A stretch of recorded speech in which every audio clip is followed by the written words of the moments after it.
Sup everyone, this is Draco Evo back yet again with some latest Manchester United transfer news today, and we are going to be discussing Jadon Sancho, Koulibaly, potential goalkeeper replacement in regards to David De Gea, and obviously running through your comments from the last video. So let's get started.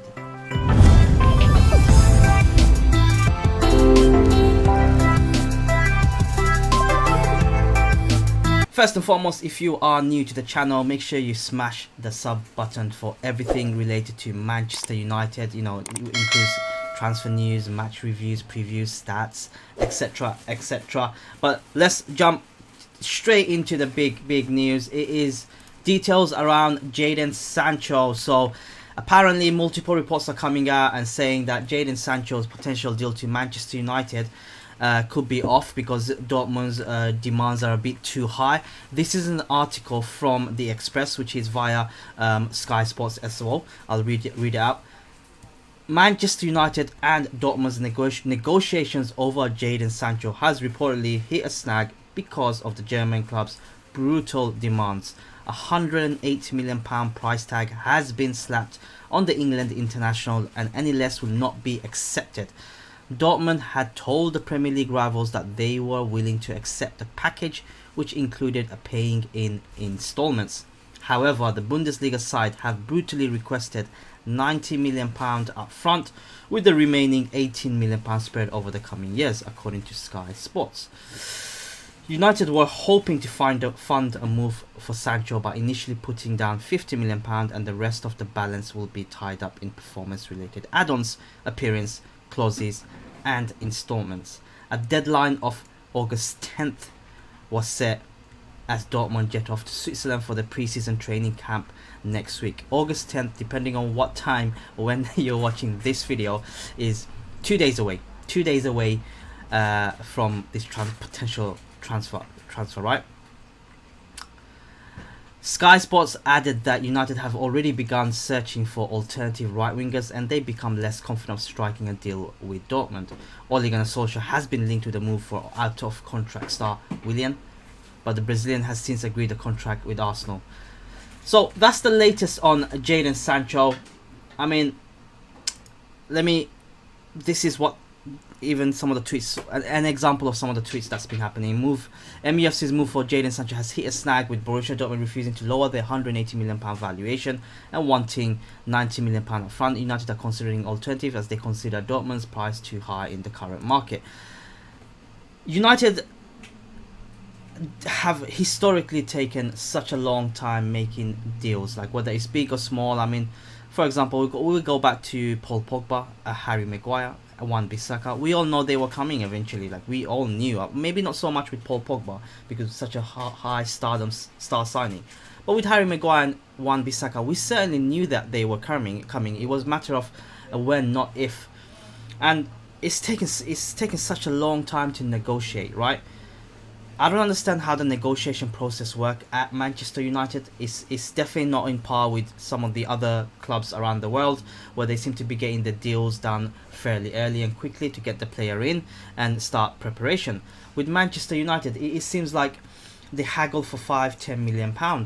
Now, it's being run like a business club. We know that. We knew that for many years now. Excuse me. However, what I do not understand is the football acumen, right? If you need a player, if your squad needs a player, if your manager needs a player, get it over the line. Pay what you need to pay. Yes, you know, you don't want to be held to ransom, etc, etc. But you're looking at a potential signing, right? £108 million, whatever that's been quoted nowadays. £120 million in total. For a 20-year-old who has stats, Messi-esque stats this season, right? For a 20-year-old who can clearly make most of your money back just on shirt sales alone, you know, number 7 and all.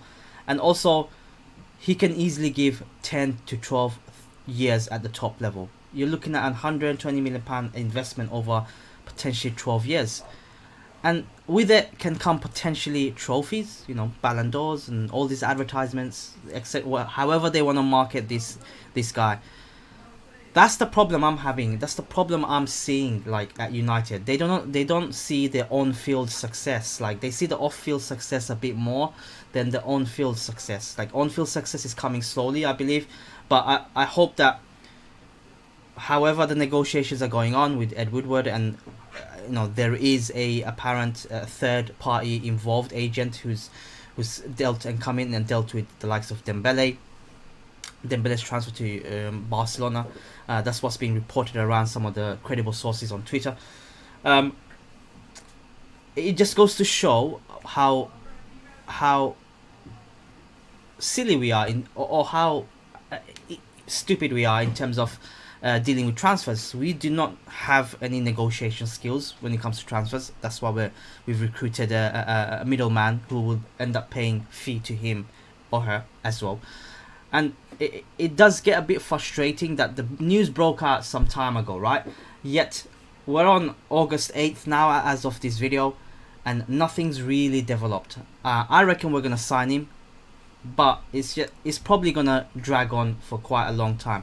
I'm glad that Dortmund have set a deadline of August 10th, so we'll find out in a couple of days' time if anything has happened over the weekend. If there is any progress. I mean, one of the key things is whether, I think everyone will be looking out for, is whether we're gonna have Jadon Sancho on the Dortmund's plane for the pre-season start on this coming Monday. That will be quite interesting. But that's the frustration I'm having. I mean, obviously, as with any club, you're gonna have alternatives lined up regardless of which club you are. That's how it works.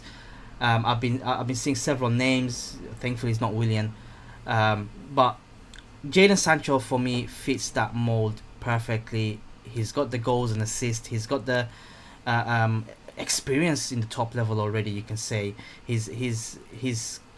I'm not going to talk about his abilities. We all know his abilities, but he's someone that Solskjaer really wants. Being British is an example of that. And right winger we so desperately need, and number 7 we desperately need, especially when Alexis Sanchez has definitely gone. So that's freed up a lot of wages for us, and the number 7 shirt. For those of you who do not know, Alexis Sanchez has signed for Inter Milan on a 3-year contract, thankfully.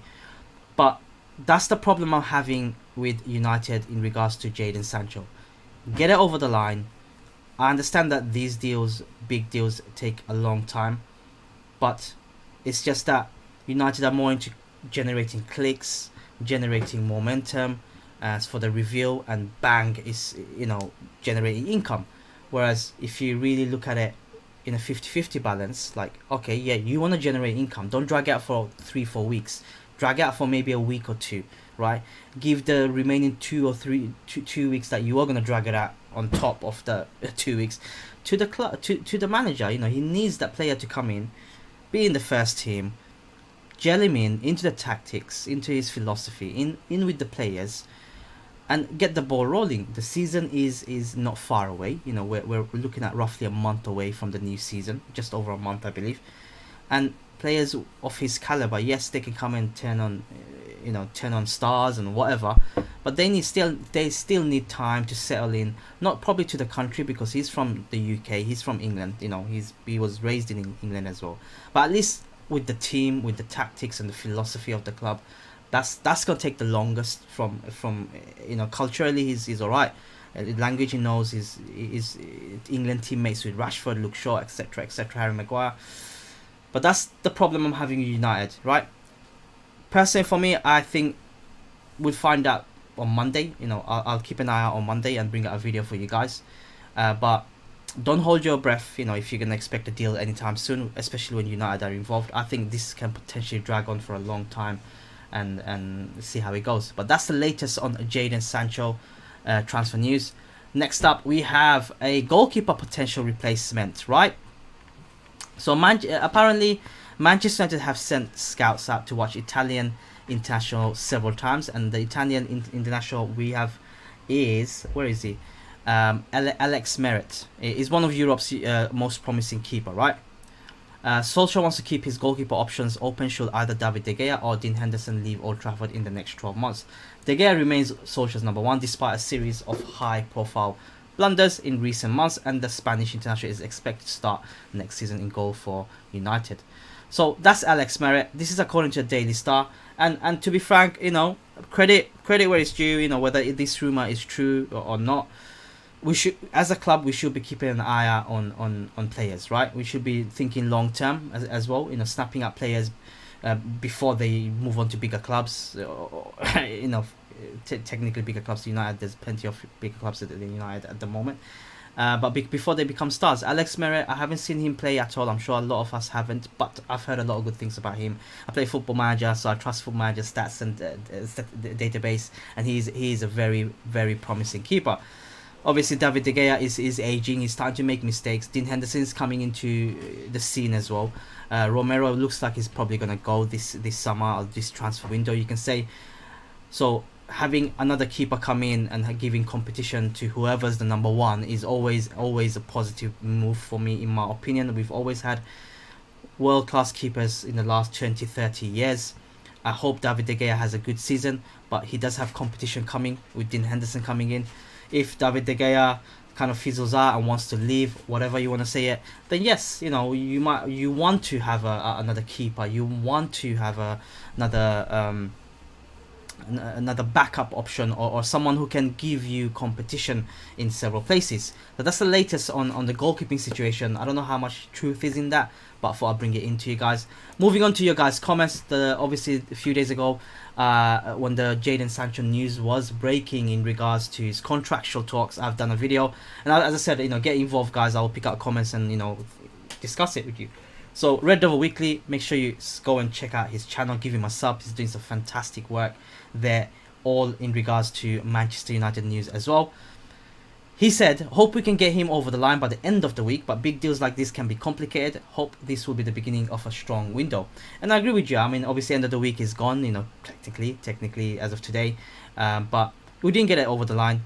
I do understand, and I do agree the fact that these deals can be complicated, but I think a lot of this complication comes from the fact that how United will market him, or market the player, or how we're gonna generate clicks and momentum, or how we're gonna save £5-10 million.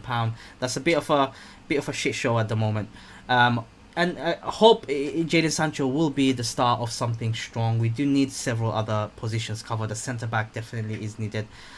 Central midfielder as well is definitely needed. At the very least, those three types, the right winger, central midfielder, and centre back are needed. Those three are needed. Obviously, on top of that, anything of bonus, you know, would be good. You know, we do have a lot of deadwood still at the club, and we do need to get rid of them. But thank you for the comment, Red Devil Weekly. Make sure you guys check him out. Last bit of news is Koulibaly. Yes, it's Koulibaly. Manchester United are apparently considering a transfer for Kalidou Koulibaly from Napoli. But he's demanding a £72 million fee. Koulibaly, we need a centre-back. We need a very strong, pacey, clever centre-back. Koulibaly fits that mould. He doesn't fit the mould in terms of age, but because he's on the older side, and if he's going to cost £72 million, yes, it's a lot, and I do understand some people's concern in regards to that. But in my opinion, if this position needs to be addressed for someone like Lindelof to grow into a player, which I see a lot of potential in, I just don't see in him now. Then yeah, you know, if we got the fund, if we got the budget, you know, we're potentially going to lose about 3 central mid defenders this season, right? We're going to lose Marcus Rojo, definitely, Chris Smalling, definitely, in my opinion, and most likely Phil Jones as well. That's 3 centre backs gone straight out of your team, right? That leaves us with Eric Bailly, Lindelof, and Harry Maguire as the first experienced centre backs. That is not enough, you know, especially with Eric Bailly's injury, injury stats, or whatever you want to call it. I do feel that we do need another centre back, a strong centre back, an experienced centre back to come in and partner Harry Maguire, and also allow people like Lindelof be given the time to develop his skills. I don't think he can play 40-50 goals a season. Nobody can. You know, they need they're humans. They need breaks, and I think United need to think like that as well. Have backups, otherwise you're gonna run them down into the ground. I also think Lindelof is not a defender that complements Harry Maguire. Koulibaly does tick every single box, if you wanna say. Eric Bailly is a potential, but I keep saying potential. I've been saying that for many years now. Potential. I have been giving him a chance personally. Like, you know, let him stay. He can do it. I'm sure. But every season he gets injured and he has big injuries. You know, big injuries, not even a small injuries. And if you're gonna challenge for a title, if you're gonna go up to the next step, players like that, no matter how good they are, I think it's time to kind of say, you know what, sit on the sidelines for a bit. We've got a new toy, and we might need you. Rather than you're gonna play when you're fit, but hopefully you don't get injured. You know, that's with Eric Bailly really. He runs in, you can potentially get 3 games at tops out of him, which is sad to say. 3 games in a row, tops. Very sad to say before he gets an injury. That's why I feel that we do need a centre back. That will allow Eric Bailly and Lindelof to kind of play their part across the season. There is a lot of games in the Premier League. There is a lot of games in the Champions League that we're going to be in. Carabao Cup, FA Cup final. Everyone can get game time. And that will kind of protect Lindelof from being burnt out, and also protect Eric Bailly from having big injuries. You know, if we can use him sparingly across the season, because he's a good defender. Personally, for me, yes, it's a lot of money. Koulibaly would probably be a luxury signing, if I'm being absolutely honest. £72 million is a lot of money, with the potential of spending £120 million on Jadon Sancho and potentially another central midfielder.